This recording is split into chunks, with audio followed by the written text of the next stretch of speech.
If you ever want to see how quickly a multi-millionaire CEO can be treated like absolute garbage, all you have to do is take off his expensive suit, put him in a worn canvas jacket, and send him through the front door of his own VIP airport lounge.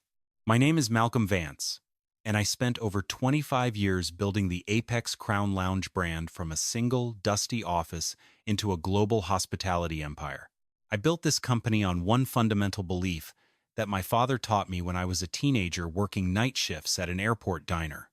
Every human being who walks through your door deserves to be treated with dignity, regardless of what they are wearing or where they came from. It was nearly midnight on a rainy Thursday in Washington, D.C., and I was sitting alone at my mahogany desk under the soft glow of a brass lamp. Spread out before me were two documents that told two completely different stories about our flagship location at Atlanta Hartsfield-Jackson International Airport. The first document was the official quarterly performance report submitted by the Atlanta location's general manager, Camille Albright. On paper, Camille was an absolute superstar in our corporate ecosystem. Her report was immaculate, printed on heavy cardstock with crisp color charts showing a 98% guest satisfaction rating. According to her numbers, there had not been a single food safety complaint, inventory discrepancy, or staff conflict in over 14 months. At the bottom of the final page, Camille had even been nominated for our company's prestigious Leadership Award for Operational Excellence.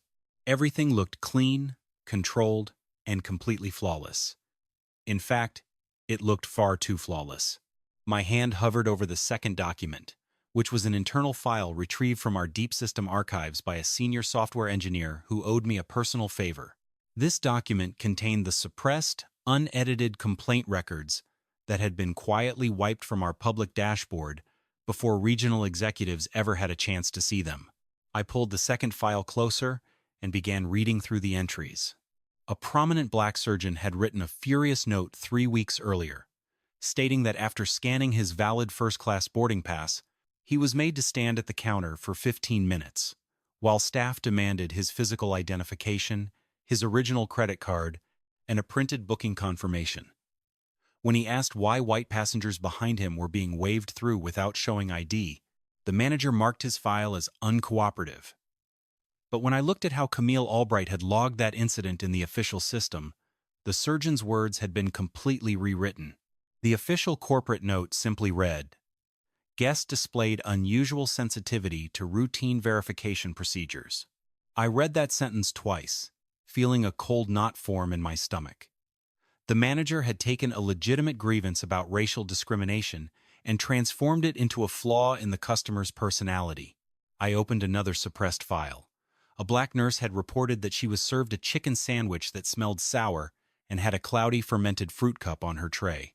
When she pointed out that the expiration date label had been peeled off the packaging, the staff refused to bring her a fresh meal and asked her to move away from the main dining section. In the official log, Camille Albright had edited the entry to read, "Guest expressed personal dissatisfaction with menu presentation." The deeper I dug into the hidden database, the clearer the picture became. This was not a series of random mistakes or isolated customer service miscommunications.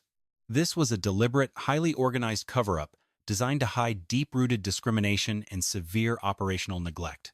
Just as I was about to close the files, a new notification popped up in my inbox. It was an anonymous email sent from a secure, untraceable address. The subject line read simply, "Look at door 4.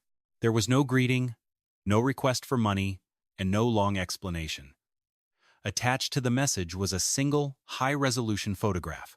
The image showed a young man pushing a heavy metal service cart down a dark hallway. On top of the cart were 3 sealed cases of premium imported caviar, prime-grade beef, and artisanal cheeses bearing the expensive vendor logos that Apex Crown Corporate paid for.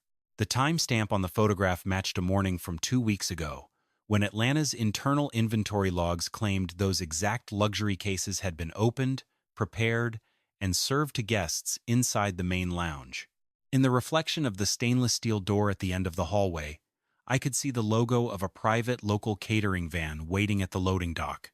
Someone was stealing hundreds of thousands of dollars in high-end food shipments, replacing them with cheap, substandard ingredients, and using fake customer complaints to cover up the crime. I leaned back in my chair and stared out the window at the city lights. I had built Apex Crown Lounge to be a sanctuary for weary travelers, a place where hospitality meant respect. Instead, one of my premier locations had turned into a country club where bias was converted into corporate data and honest people were silenced. I realized right then that if I called an official audit, Camille Albright would simply clean the kitchen, hide the stolen goods, and coach her staff on what to say. If I wanted to catch the corruption red-handed, I had to see it through the eyes of a passenger who had no power to call the CEO. Early the next morning, before the sun had even cleared the horizon, I walked over to the wooden storage cabinet in the corner of my office. Sitting on the top shelf were my tailored Italian leather traveling bags, polished to a mirror shine. But I reached past them, reaching all the way to the dusty back corner where an old, faded gray canvas backpack sat wrapped in a protective plastic sleeve. I pulled the backpack out and brushed a thin layer of dust off the worn shoulder straps. This bag was 25 years old. It had fraying seams near the side zipper and a small patch near the bottom where my mother had sewn the fabric back together after it tore during my college years. I used to carry this exact backpack when I worked graveyard shifts at the airport, stocking beverage carts and cleaning floors, while studying hospitality management textbooks during my 30-minute meal breaks. I remembered one morning vividly.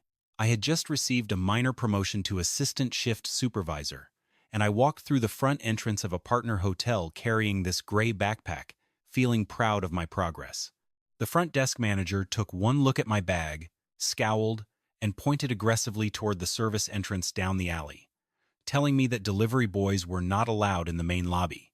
She only apologized 20 minutes later when the general manager walked out and shook my hand in front of her. When I went home that night furious and ready to quit, my father sat me down at our kitchen table. He looked me in the eye and said, "Malcolm, never let small-minded people force you to put on an expensive suit just to earn basic human respect. True dignity comes from who you are on the inside, not the price tag on your coat. If a place only respects your money, they don't respect you." I never forgot those words. Standing in my executive suite all these years later, I unzipped the gray backpack and packed a single change of clothes. I took off my custom-tailored suit, my gold cufflinks, and my expensive watch, locking them securely in my desk safe.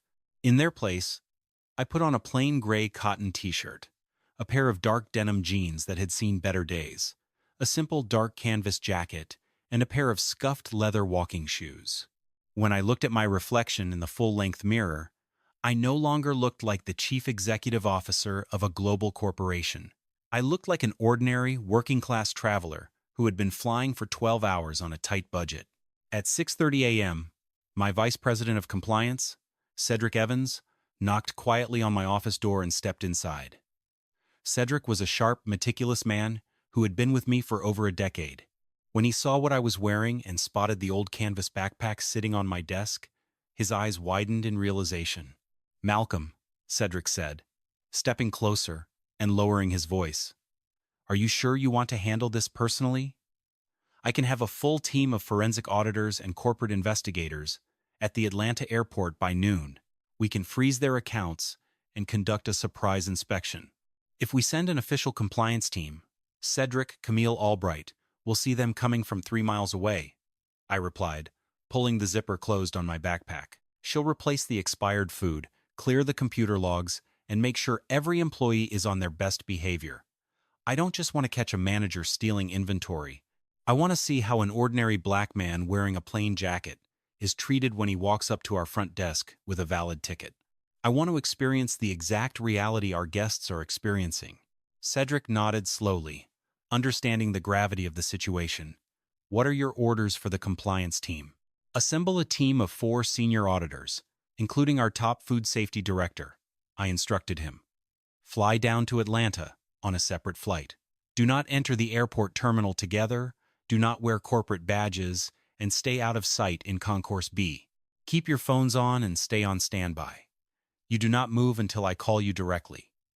If the Atlanta lounge is operating with integrity and respect, no one will ever know I was there. But if the reports are true, I want you ready to secure the entire facility the second I give the word. Understood, Cedric said. I'll make sure the camera feeds and server overrides are ready on our end. Before leaving my office, I logged onto my laptop and booked a same-day, first-class ticket from Washington to Atlanta under my own legal name, Malcolm Vance. My executive profile was linked to the ticket, but I intentionally refrained from adding any corporate VIP flags or special chairman notifications to the reservation.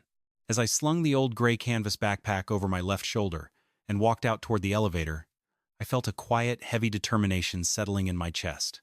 I wasn't traveling to Atlanta to win an argument or humiliate a manager. I was traveling to find out if the company I built had lost its soul. And if it had, I was fully prepared to burn down the corruption and rebuild it from the ground up. The air inside Atlanta Hartsfield-Jackson International Airport was thick with the chaotic energy of a crowded Monday morning. It was just past 8 a.m., and Terminal T was packed with thousands of travelers rushing between gates, the smell of burnt coffee drifting through the crowded concourses. I walked at a steady pace toward the polished glass entrance of the Apex Crown Lounge. Above the wide double doors, bright stainless steel letters spelled out the name of my company. I had chosen that brushed metal lettering 20 years ago because I wanted travelers to feel instantly welcomed, like they were stepping into a refuge from the noise and stress of commercial travel. But as I approached the entrance today, wearing my plain canvas jacket and carrying my faded gray backpack, those letters looked cold and uninviting. A priority queue had formed outside the entrance, filled with business executives in crisp wool suits, holding leather briefcases and checking expensive watches. I stepped quietly into the back of the line, waiting my turn without making a sound or demanding special attention. Behind the sleek marble podium sat a young black woman in her early 20s named Nia Carter. She wore the standard Navy staff uniform, but her face carried a subtle expression of exhaustion. When the passenger in front of me stepped aside, I walked up to the podium, pulled up the digital boarding pass on my smartphone, and held it out for her toe scan. Nia took the scanner, aimed it at my screen, and pressed the button. A soft, pleasant chime echoed from the terminal, and the display flashed a bright green light alongside the words, "First class access confirmed. Welcome, Mr. Vance." "Good morning, Mr. Vance," Nia said, her voice warm and professional despite her tired eyes. "Welcome to Apex Crown. You are all set to—" "Hold on a second, Nia." A sharp, condescending voice interrupted from the side counter. Camille Albright stepped out from behind a glass partition, holding an iPad against her tailored navy blazer. Her hair was styled immaculately, and a gold Apex Crown leadership pin was pinned precisely over her heart. She did not look at my face or meet my eyes. Instead, her gaze dropped immediately to my scuffed leather shoes, traveled up my faded denim jeans, lingered on the frayed straps of my gray backpack, and finally rested on my face with open disapproval. "I'll take over from here, Nia," Camille said smoothly, pushing the younger employee aside. She turned her attention to me, her voice dripping with artificial politeness that failed to hide the deep contempt beneath it. "Sir, I'm going to need to see a physical government-issued photo ID, the original credit card used to purchase this ticket, and your printed booking confirmation." I looked at her calmly. The system just scanned my boarding pass and confirmed my first-class status. The green light went off. "We've had a lot of issues lately, with people using fraudulent screenshots and stolen account information that doesn't belong to them," Camille replied, her tone polished, cold, and entirely unyielding. "I have a responsibility to protect the privacy and security of our premium members. I can't just let anyone walk in here carrying a duffel bag without proper verification." As she spoke, a white man in his late 40s wearing a casual golf shirt, wrinkled khaki shorts, and flip-flops walked up to the adjacent counter. He held up his phone toward the staff member standing next to Camille. The agent glanced at his screen for a fraction of a second, smiled brightly, and waved him through without asking for a single piece of identification or questioning his casual clothing. Right behind him, a white woman carrying a designer shopping bag simply stated her last name aloud. The agent typed it into the computer, chuckled at a joke her husband made about airport coffee, and immediately held the door open for both of them. I watched the exchange quietly, taking mental notes of every detail, before turning my eyes back to Camille Albright. Do these extra verification requirements apply to every passenger who walks through that door? Or are they reserved only for certain people? A faint, tense twitch appeared at the corner of Camille's mouth. Her posture stiffened. Our senior staff members use their professional judgment to maintain the standards of this lounge, sir. If you are unable or unwilling to provide the required physical documentation, I can easily have you escorted back to the public concourse. My identification is right here, I said quietly, reaching into my pocket and handing her my driver's license. Camille took the card and examined it with exaggerated slowness, holding it up to the light as if she expected it to be a cheap fake. She checked the expiration date, cross-referenced the name with her tablet 3 separate times, and finally handed it back to me without a word of apology. Everything matches, Nia whispered softly from the side, trying to help me. His profile is fully verified. Camille did not acknowledge Nia's comment. Instead, she brought her tablet up close to her chest and tapped the screen with her long acrylic fingernails. I leaned forward slightly and watched her screen. She selected my name, opened the guest classification menu, and clicked on a vibrant orange status tag labeled Tier 3 Verification Required Monitor Behavior. Nia saw the orange tag appear beside my name on her secondary monitor. Her eyes widened slightly, and she bit her lower lip, taking a small step back from the counter. I stored that subtle reaction in my memory right alongside Camille's face, the timestamp, and her phrase about professional judgment. Fine, Camille said, handing me my boarding pass as if she were granting a grand personal favor rather than honoring a paid first-class ticket. You may enter. But keep in mind that our lounge is under full video surveillance. She turned to a junior attendant standing nearby. Take him to the annex. The young attendant hesitated, looking uncomfortable. Ma'am, the main seating lounge near the windows still has plenty of open tables, and the heat in the annex is... I said, take him to the annex, Camille cut him off sharply, her voice turning to ice. He'll be much more comfortable back there. I lifted my gray canvas backpack by the strap, swung it over my shoulder, and stepped through the brushed metal doorway. The contrast between the front of the lounge and the back area was like stepping between two completely different worlds. The main hall of the Apex Crown Lounge was magnificent. It featured soaring floor-to-ceiling windows that offered sweeping views of the airport runway, plush Italian leather armchairs, gleaming marble countertops, and warm ambient lighting.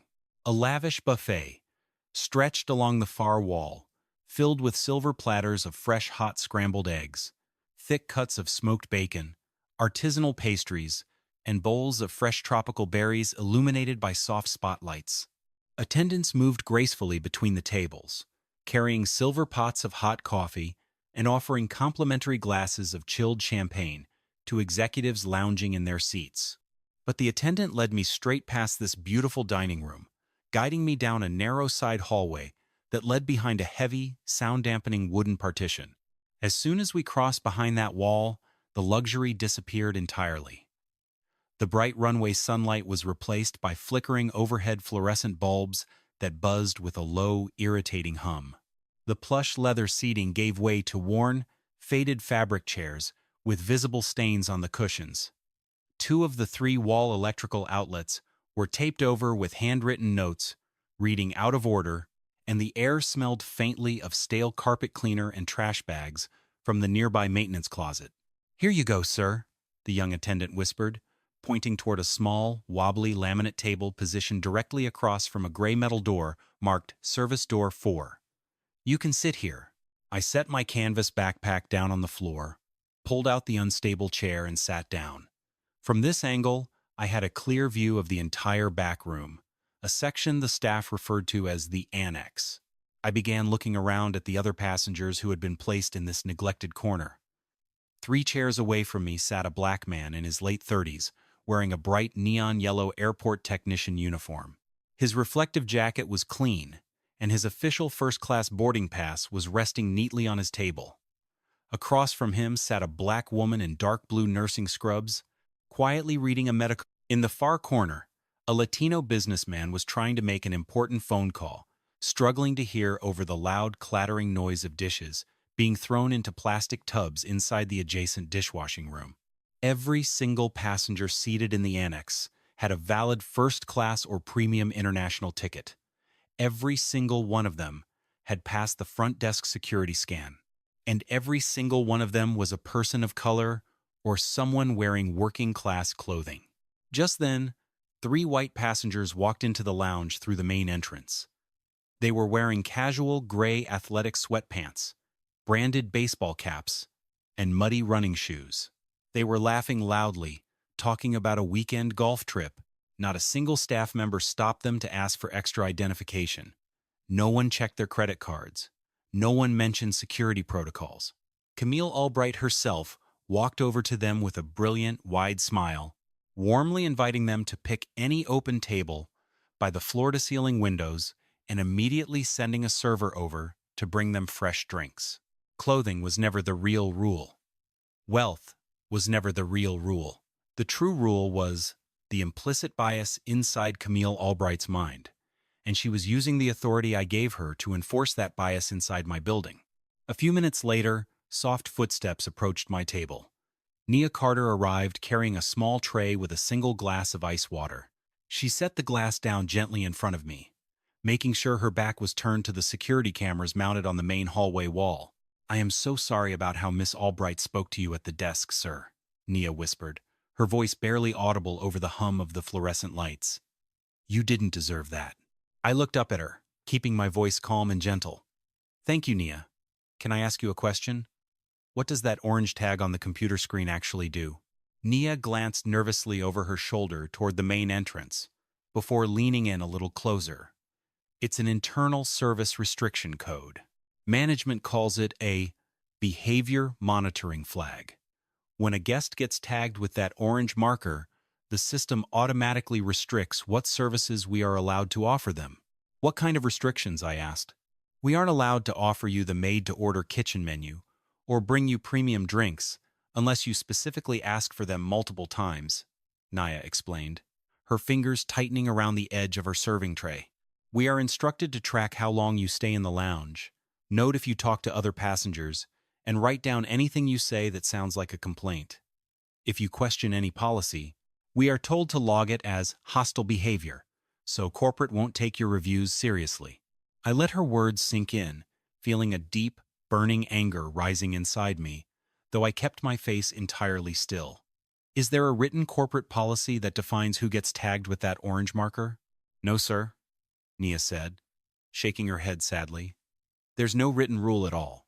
Miss Albright just tells us to use it on people who don't fit the Apex Crown guest profile. Sometimes she says someone's appearance doesn't match their ticket level. Sometimes she says certain people need extra supervision, so they don't make the wealthy members uncomfortable. Have you ever reported this to regional leadership?" I asked softly. Nia's eyes filled with sudden fear. She bit her lip and looked away, taking a deep, shuddering breath before she could answer. Before Nia could finish her sentence, the heavy wooden partition creaked, and Camille Albright walked into the annex holding her iPad.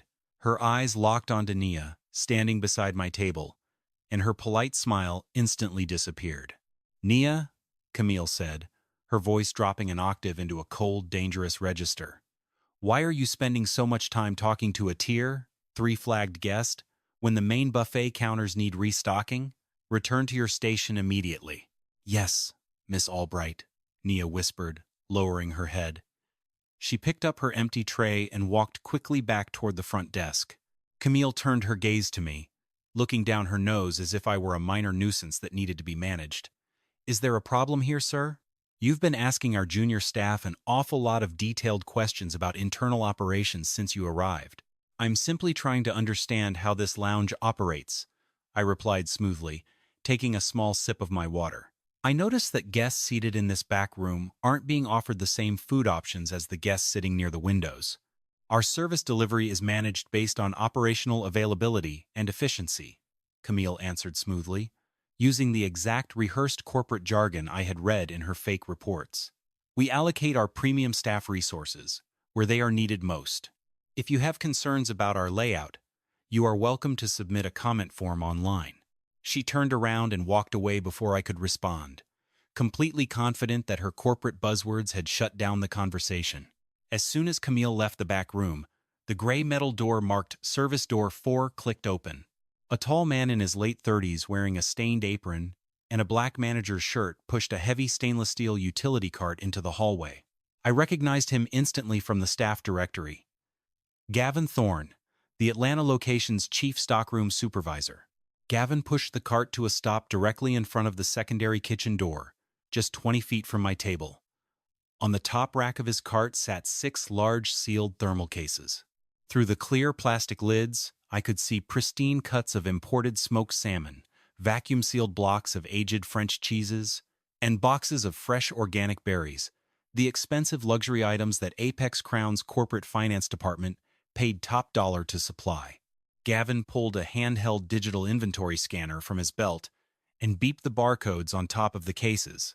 A green light flashed on his screen, and I heard the automated system chime, "Inventory status updated. Transferred to main lounge dining floor." That entry meant the corporate database now recorded those luxury cases as having been opened, prepared, and served to guests inside the lounge. But Gavin did not wheel the cart toward the main dining floor kitchen. Instead, he turned the cart around and pushed it straight through Service Door 4, holding the heavy door open with his foot. I leaned back slightly in my chair, using the reflection of a framed picture on the wall to watch what was happening in the hallway beyond the door. Standing on the loading ramp outside was a man wearing a plain black jacket without any corporate logo. Gavin and the man spoke in hushed tones for a few seconds. No money exchanged hands, but the man pulled up a QR code on his phone. Gavin scanned it, and the two men quickly loaded the 6 luxury cases into the back of an unmarked white commercial van parked in the bay. 2 minutes later, Gavin walked back inside, pushing the empty cart. He opened a small storage closet near my table, pulled out 3 battered cardboard boxes from a discount wholesale supplier, and carried them into the annex kitchen. On the side of those cheap boxes were labels for low-grade, highly processed deli meats and frozen, pre-sweetened fruit cups filled with artificial preservatives, items that were completely unauthorized by Apex Crown corporate standards. The entire theft scheme was brilliantly simple and thoroughly evil. Gavin Thorne was stealing hundreds of thousands of dollars in high-end corporate inventory, selling it through Door 4 to private catering companies for pure cash profit, and restocking the lounge with cheap, near-expired bulk food. And to make sure no one caught on, Camille Albright was using her Tier 3 red flag system to intentionally route black and working-class passengers into the annex, serving them the cheap, low-grade food substitutes while keeping just enough premium food in the main room to pass high-level executive inspections. They knew that if an annex guest complained about bad food, Camille would simply edit the report, mark the guest as confrontational, and erase the evidence. Just then, Gavin walked over to a computer terminal mounted on the wall near the dishwashing station. A young, newly hired teenage attendant was standing next to him, holding a paper feedback card from a guest. "Look at me," Gavin told the young worker, pointing a thick finger at the computer screen. "Whenever a guest in the annex complains about the food tasting old or smelling funny, you never ever type words like spoiled, unsafe, or rotten into the system log. Do you understand me?" "Why not, Mr. Thorne?" the young worker asked naively. The lady said her salad smelled sour. "Because those specific words trigger automatic compliance flags at corporate headquarters, you idiot," Gavin growled, lowering his voice.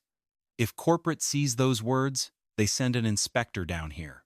Whenever someone complains back here, you select guest dissatisfied with presentation or guest misunderstood menu selections. It keeps the operational metrics clean. If they keep making a fuss, you tell Miss Albright and she'll flag their profile as hostile." I sat quietly in my chair, taking mental notes of every single word, writing down the exact time, the names involved, and the specific codes used to commit the fraud. A moment later, Nia Carter walked past my table to drop off a tray of clean glasses. As she passed by, her hand moved quickly, and she slid a small, tightly folded piece of paper under my water glass. She didn't pause or look at me, walking straight into the kitchen. I waited until no one was watching, pulled the paper out, and unfolded it under the table. Written in neat, careful handwriting were 4 internal case tracking numbers, along with dates stretching back over the past 9 months. Case hash 4089. Reported missing date labels and expired poultry shipments in secondary stockroom. Result: hours reduced. Case hash 51 Watwo. Reported alteration of guest complaints regarding food quality in the annex. Result: written warning for failing to adapt to service standards. Case hash 6301. Documented unauthorized inventory transfers through service door 4. Result: threatened with termination. Case hash 7114. Filed formal report regarding discriminatory guest seating policies under Manager Albright. Result: internal file locked by management. Underneath the numbers, Nia had written a single, heartbreaking sentence. I stayed because if everyone who sees the truth leaves, there will be no one left to prove to these guests that they aren't crazy. I folded Nia's note carefully and slipped it deep into the inner pocket of my canvas jacket. My heart ached for that young woman. She had suffered months of financial punishment and emotional stress simply because she possessed the moral courage to tell the truth in a facility built on lies. Before I could process the gravity of her note, the heavy glass doors at the front entrance opened, and an elderly couple walked slowly into the lounge. The man was in his late 70s, tall and distinguished, with snow-white hair and a dignified posture despite leaning heavily on a wooden walking cane. He wore a neat, button-down shirt and a vintage military service pin on his lapel. Beside him was his wife, a gentle woman in her mid-70s wearing a soft blue cardigan. She stayed close to his side, subtly placing her hand under his elbow to help him balance without making his physical struggle obvious to the room. I recognized that look instantly. The man was fighting through severe joint pain, maintaining his pride, while his wife quietly protected him. Nia Carter scanned their boarding passes at the front desk. The monitor chimed softly, confirming that they were holding valid, fully paid first-class tickets on an international flight. But as soon as Camille Albright saw the elderly man's wooden cane and his wife's plain cardigan, she stepped forward and intervened once again. "Seat them in the annex," Camille instructed a server in a cold, dismissive tone. "It's much more appropriate for their mobility needs." I looked past Camille toward the main dining lounge. There were at least 5 spacious, beautiful 4-person booths available right next to the front entrance tables that required 0 stairs, 0 tight corners, and offered easy access to the main buffet. Instead, the attendant led the elderly couple down the narrow hallway and pushed them behind the heavy partition into the dark, cramped annex. The aisle between the tables in the annex was barely 2 feet wide.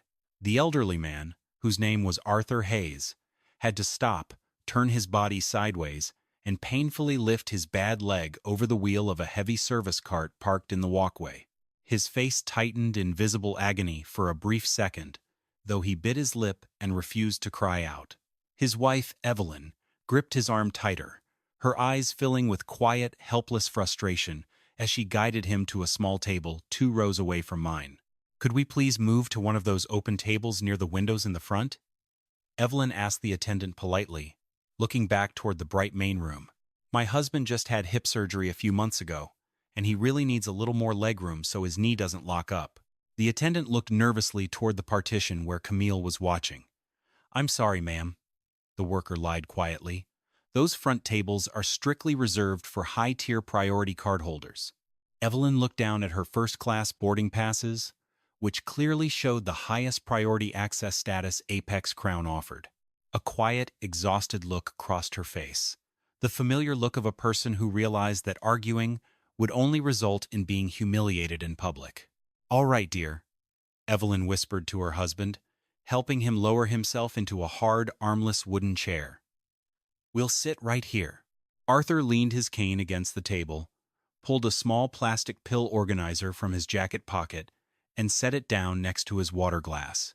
"I need to take my heart medication and my pain relief pills," he told his wife softly.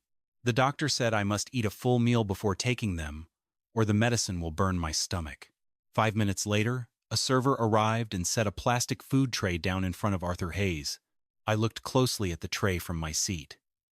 It was the exact same substandard meal that had been prepared from Gavin Thorne's cheap, unauthorized stockroom boxes. A chicken sandwich sat beneath a sheet of greasy paper, the meat looking gray and rubbery at the edges. The lettuce underneath was dark, slimy, and wilted into soggy folds.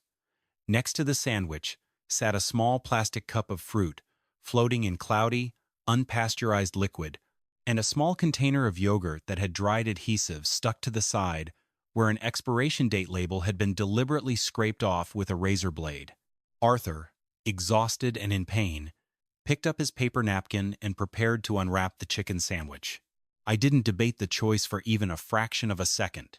I stood up from my chair, crossed the aisle without rushing, and stepped between the tray and the elderly man, making sure to keep my hands visible and my posture non-threatening. "Sir," I said, keeping my voice gentle, calm, and deeply respectful, "please do not eat that food." Arthur paused, his hand hovering an inch above the sandwich. He looked up at me in surprise, his dark eyes showing confusion. "Excuse me, young man?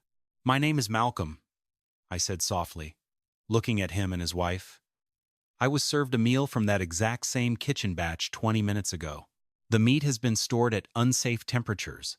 The dairy products have had their expiration labels removed, and the fruit is showing clear signs of fermentation.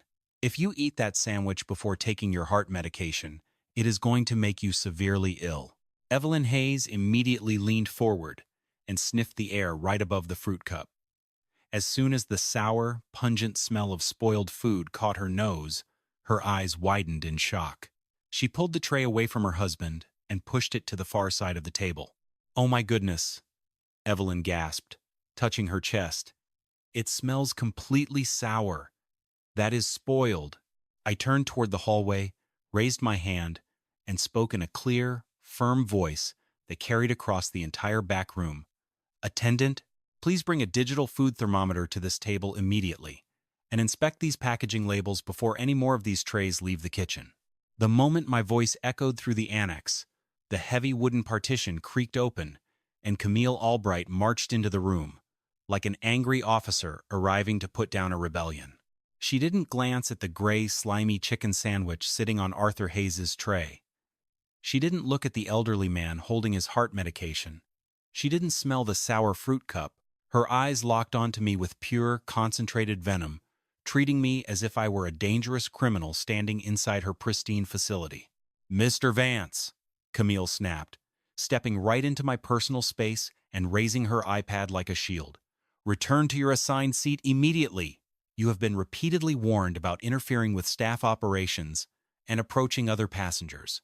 He didn't bother us at all. Evelyn Hayes spoke up firmly, her voice trembling with indignation as she stood up beside her husband.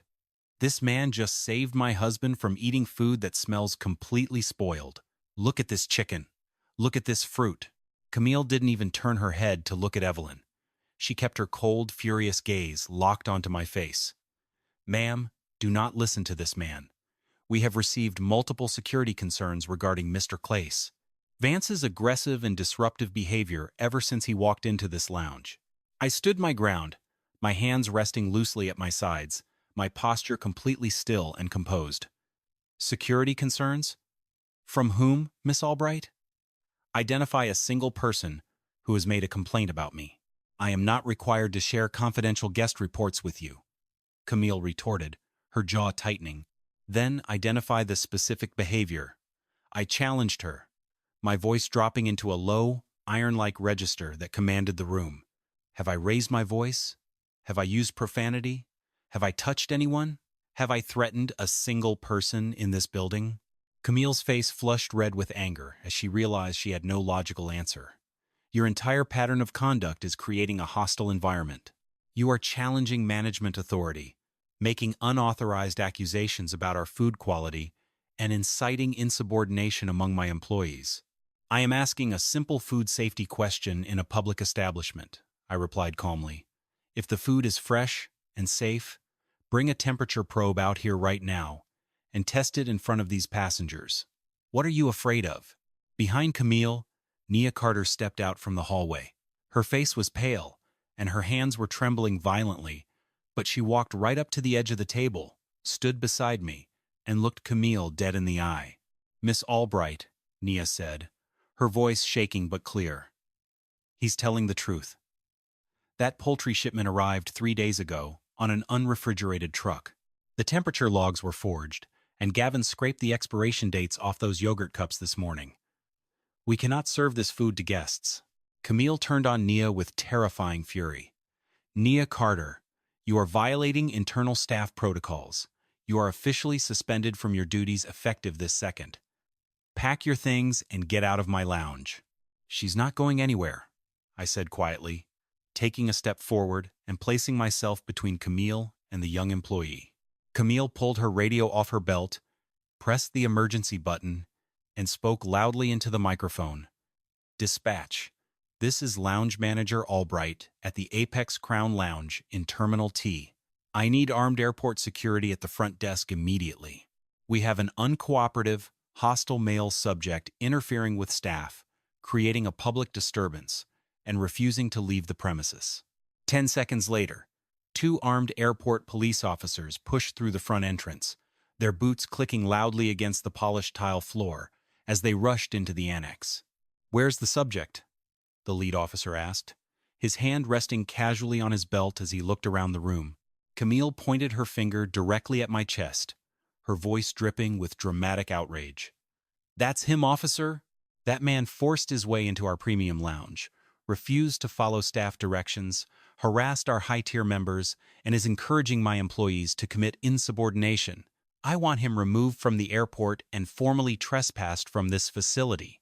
The lead officer looked at me, taking in my plain cotton t-shirt, my dark jeans, my worn canvas jacket, and the faded gray backpack sitting on the floor next to my feet.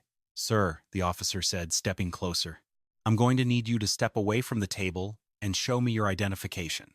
"I am happy to cooperate fully, officer," I said calmly, looking the policeman in the eye.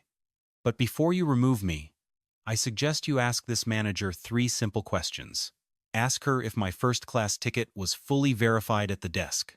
Ask her why every black passenger in this lounge has been segregated into this back room. And ask her why she refuses to let anyone test the temperature of the spoiled food she just served to a 78-year-old military veteran who needs to take his heart medication." The second officer glanced over at the food tray sitting on Arthur Hayes's table, catching a whiff of the sour, fermented smell drifting off the fruit cup. He frowned, looking from the tray back to Camille Albright. "Ma'am," the second officer asked, "has anyone tested the temperature on that food?" Camille opened her mouth to deliver another rehearsed excuse, but no words came out. Before Camille could recover her composure, I reached deep into the inner pocket of my dark canvas jacket, pulled out my smartphone, and hit speed dial number 1. The phone rang exactly once, before a clear, authoritative voice answered over the speakerphone. "Malcolm? We are standing outside in Concourse B. What is your status?" I looked directly into Camille Albright's eyes, keeping my voice entirely level. "Cedric, bring the compliance team in. Lock all editing privileges for the Atlanta server immediately.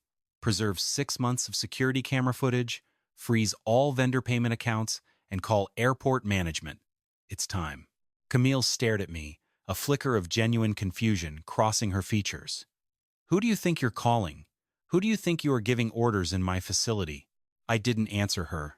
Less than 30 seconds later, the heavy glass entrance doors of the lounge flew open. Vice President Cedric Evans marched into the room, wearing a sharp dark suit, flanked by 4 senior corporate auditors carrying heavy silver evidence cases. Walking right beside them was the Director of Airport Operations for Hartsfield-Jackson and 2 regional compliance officers. Cedric didn't look at the police officers. He didn't look at the polished marble counters. He walked straight through the main lounge, pushed past the wooden partition, entered the annex, and stopped directly in front of me. Cedric bowed his head slightly and spoke in a clear, powerful voice that echoed into every corner of the silent lounge. "Mr. Vance, all internal server administrative access for Manager Albright has been officially revoked. Our legal team has secured the camera archives, and the board of directors is waiting on the line for your official report. How would you like us to proceed, Chief Executive Officer Vance?" The entire room fell into dead, suffocating silence. The two airport police officers slowly lowered their hands from their belts, their eyes widening in absolute shock. Gavin Thorne, who had been standing near the kitchen door watching the confrontation, backed away slowly, his face turning the color of chalk, as he realized the man he had been calling an idiot was the billionaire owner of the entire company. He tried to slip quietly toward service door 4, but two corporate compliance auditors stepped directly into his path, blocking the exit. Camille Albright stood frozen in the center of the room. Her tablet slipped from her nervous fingers and hit the carpet with a soft thud. Her face completely drained of color, her mouth opening and closing like a fish out of water. She looked from Cedric Evans to the corporate badges, to the executive chairman logo on Cedric's lapel, and finally back to my plain gray t-shirt and my faded, 25-year-old canvas backpack. "You?" Camille stammered, her voice shrinking to a tiny, pathetic whisper. "You're Malcolm Vance? The founder? My ticket told you everything you needed to know to do your job with integrity, Miss Albright," I said, my voice cutting through the room like a razor blade. "You didn't need to know my title to treat me like a human being." Camille took a trembling step forward, her hands shaking uncontrollably as her arrogant corporate persona disintegrated into pure panic. "Mr. Vance, please, this was all just a terrible misunderstanding. I was just trying to protect the brand identity. I was trying to maintain our operational standards for premium members. If you just give me 5 minutes in my office, I can explain." "Save your explanations for the legal department," I cut her off, my eyes cold and unyielding. I turned my back on her, looked at Cedric Evans, the airport police officers, and the dozens of shocked passengers who had gathered around the partition, and delivered the exact command that would dismantle her corrupt kingdom forever. "This lounge is officially shut down. Evacuate the facility, lock the doors, freeze every transaction, and shut it down right now." The aftermath was swift, decisive, and uncompromising. Within 15 minutes, corporate compliance officers took full control of the facility. Camille Albright and Gavin Thorne were stripped of their security badges and escorted out of the airport terminal by police officers in full view of hundreds of traveling passengers. A full forensic audit revealed over $420,000 in stolen inventory, along with more than 200 altered discrimination complaints. Both Camille and Gavin were formally terminated and handed over to federal prosecutors for fraud, embezzlement, and public safety violations. I personally took care of every single passenger who had been affected that morning. Arthur and Evelyn Hayes were escorted to a private luxury suite in a partner lounge, where airport medical staff verified Arthur's health and provided him with a fresh, hot, chef-prepared meal before he took his heart medication. Every guest who had been segregated in the annex was issued a full refund, a personal written apology from me, and 5 years of complimentary global VIP access. When I sat down with Nia Carter in a quiet conference room later that afternoon, the young woman was still shaking from the adrenaline of the day. "Mr. Vance," Nia said softly, looking down at her hands, "am I going to lose my job for breaking internal protocols?" I looked at her with deep warmth and respect. "Nia, you were the only person in this building who remembered why we built this company. You didn't stay silent when it was easy, and you stood up for an elderly man when everyone else looked away."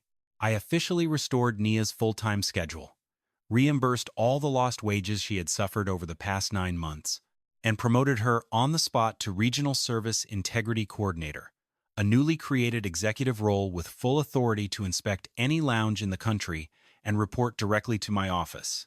Over the next 6 weeks, the Atlanta Apex Crown Lounge underwent a complete physical and cultural transformation. Contractors completely demolished the wooden partition that had hidden the annex, opening the entire floor plan to sweeping runway views and flooding every single seat with warm, natural sunlight. The narrow aisles were widened to accommodate wheelchairs and walking canes, the broken outlets were replaced, and Service Door 4 was permanently retrofitted with real-time biometric security scanners that tracked every single plate of food leaving the kitchen. On the morning of the grand reopening, Arthur and Evelyn Hayes returned as my personal guests of honor. Arthur walked comfortably through the wide, sunlit main entrance, taking his seat at a beautiful table right by the floor-to-ceiling windows. Beside him stood Nia Carter, wearing her new executive badge, proudly welcoming a diverse crowd of travelers through the doors with warmth and genuine honor. Above the staff entrance leading into the lounge, mounted in solid gold lettering, was a single sentence that I had personally commissioned, an eternal reminder of the lesson my father had taught me decades ago. Respect is not an upgrade benefit. I stood near the entrance one last time, wearing my simple gray jacket and carrying my old canvas backpack. I looked around at the bright, joyful room where every human being was finally treated like royalty, knowing that true power isn't measured by the suit you wear, but by the dignity you give to others. If this story reminded you of the importance of standing up for dignity and justice, please like the video and subscribe to our channel for more inspiring stories. What moment in this story resonated with you the most? Let us know in the comments below.